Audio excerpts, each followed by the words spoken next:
Our top stories.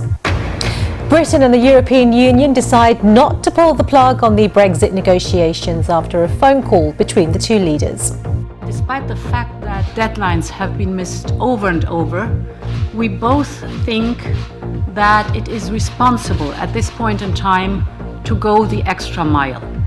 There is a deal to be done if our partners want to do it, but we remain very far apart on these key issues.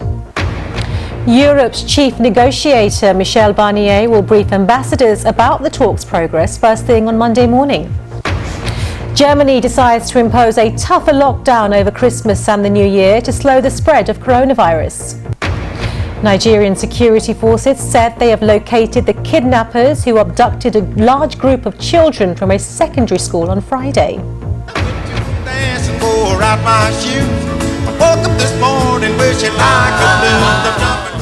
The pioneering black country music star Charlie Pride has died from coronavirus complications at the age of 86. Disney's flagship streaming service, Disney Plus, could triple its worldwide subscriber count to 260 million by 2024, according to the company. That would be a massive jump from its current global count of 86.8 million subscribers. Executive Chairman Robert Iger said the company plans to add more than 100 new titles to the service per year, drawing on franchises such as Star Wars and Marvel Studios to lure viewers.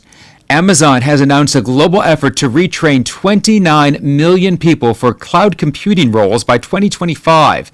The new skills training comes as the pandemic upends many careers. Amazon has geared the project to people who aren't already working for the company. This new effort will build on existing programs, but also create new ones in partnership with nonprofits and schools. The chief executive of Ferrari has unexpectedly resigned after being hospitalized for COVID-19.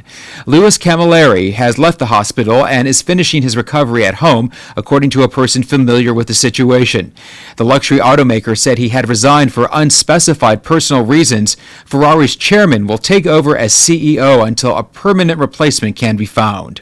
And as Tesla prepares to join the S&P 500, an announcement is expected soon as another company will be moved to make way for the electric vehicle company. We begin in Japan, where the government is considering whether to remove Tokyo and Nagoya City from the domestic travel subsidy campaign. Coronavirus cases are increasing in these areas. The government will hold a task force meeting as early as Monday to discuss what to do with the Go To Travel initiative, which has been in place to support the pandemic-battered economy. Prime Minister Suga Yoshihide noted on Sunday that the travel campaign has been propping up local economies, but he added the government will arrange with local governments to make a proper response to curb the spread of the virus. Major cities in Hokkaido as well as in Osaka have already been excluded from the program. The central government is considering extending the measures as the virus is still spreading in the two cities. The increasing number of infections will likely affect the way people spend the year-end holidays. 2 million people usually visit this shrine near Tokyo during the first 3 days of January, but many people are already visiting before the New Year holidays. I won't visit any shrines on New Year's Day, so I came here today instead. I felt like I am making a New Year's visit and pray for good luck next year. Restaurants are implementing preventive measures in an effort to attract customers during the holidays. A pub in Tokyo has introduced a robot to serve food to promote non-contact with customers. This beer hall offers paper face shields to patrons. They also serve large dishes on small plates. This is a disposable antibacterial paper face shield that allows you to drink. Across Japan, more than 2,300 new cases were confirmed on Sunday. The total number of infections since the beginning of the year nationwide has topped 181,000, resulting in 2,600 deaths. The burden of medical workers in Japan has increased drastically during the coronavirus pandemic. Researchers have devised a tool to detect mental distress among medical personnel. Medical workers are said to be at high risk of developing mental health problems due to social stigma and the fear of coronavirus infection. A research team at Tokyo Medical and Dental University has developed a questionnaire to assess factors that could impact the mental health of medical personnel at an early stage.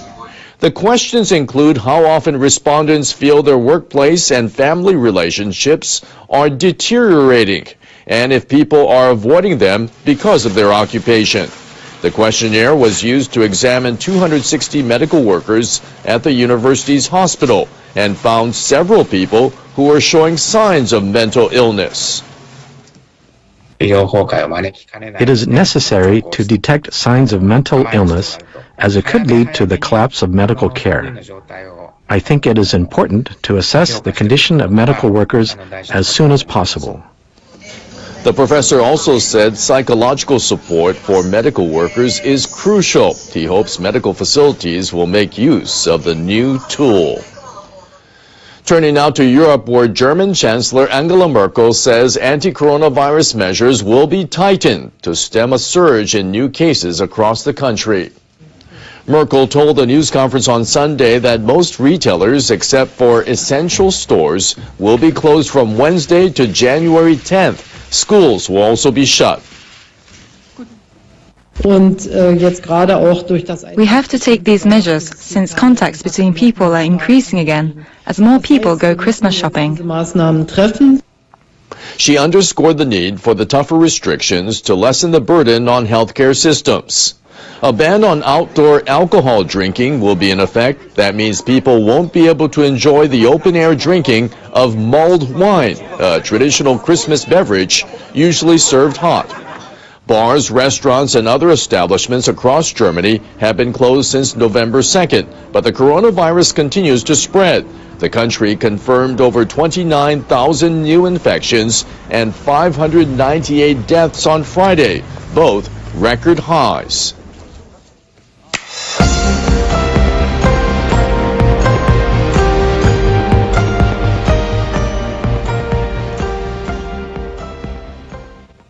Indonesian police say they have arrested a senior member of a terrorist organization. The man, who goes by the name Zulkarnain, is suspected of having been the mastermind of the 2002 Bali bombings that killed 202 people.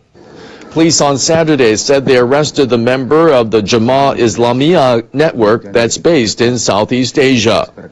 Zulkarnain is suspected of involvement in the building of bombs used in the Bali attack. Zulkarnain has been on the UN Security Council's sanctions list for being one of al-Qaeda's representatives in Southeast Asia.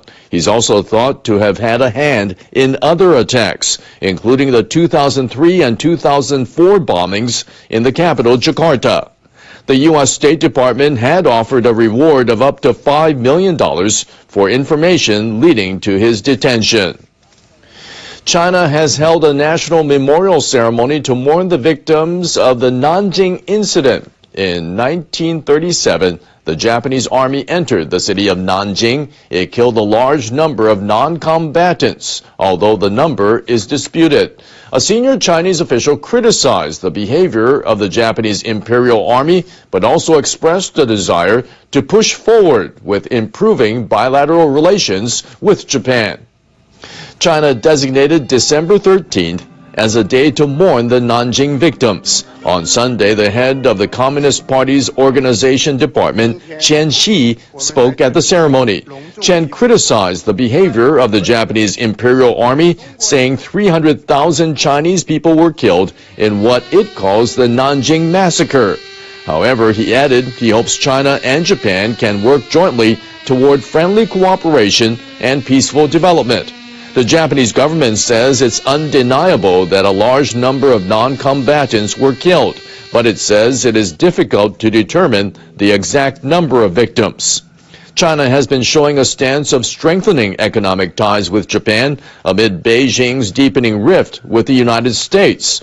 Observers believe that might be why the Chinese official avoided stronger criticism. Japan's top gymnast Uchimura Kohei has won the men's horizontal bar contest in the national championships. The two-time Olympic champion has been focusing on this event in 2020. The 31-year-old ace swept the individual all-around titles at both the World Championships and the Olympics for 8 consecutive years from 2009. But he has struggled with many injuries since the 2016 Rio de Janeiro Games. Early in his routine, Uchimura went ahead with the Brettschneider, a high-scoring technique that combines a double twist with a double flip. He first mastered it in 2020. After that, he succeeded one after another with difficult, high-scoring techniques. The outstanding performance earned him a score of 15.700. Today becomes a very important day in my quest for a spot in the Tokyo Games by dedicating myself to the horizontal bar. From now on, I'll practice harder for next year. Uchimura also said that he wants to improve his performance further by taking part in competitions with the aim of winning another medal at the Tokyo Olympics.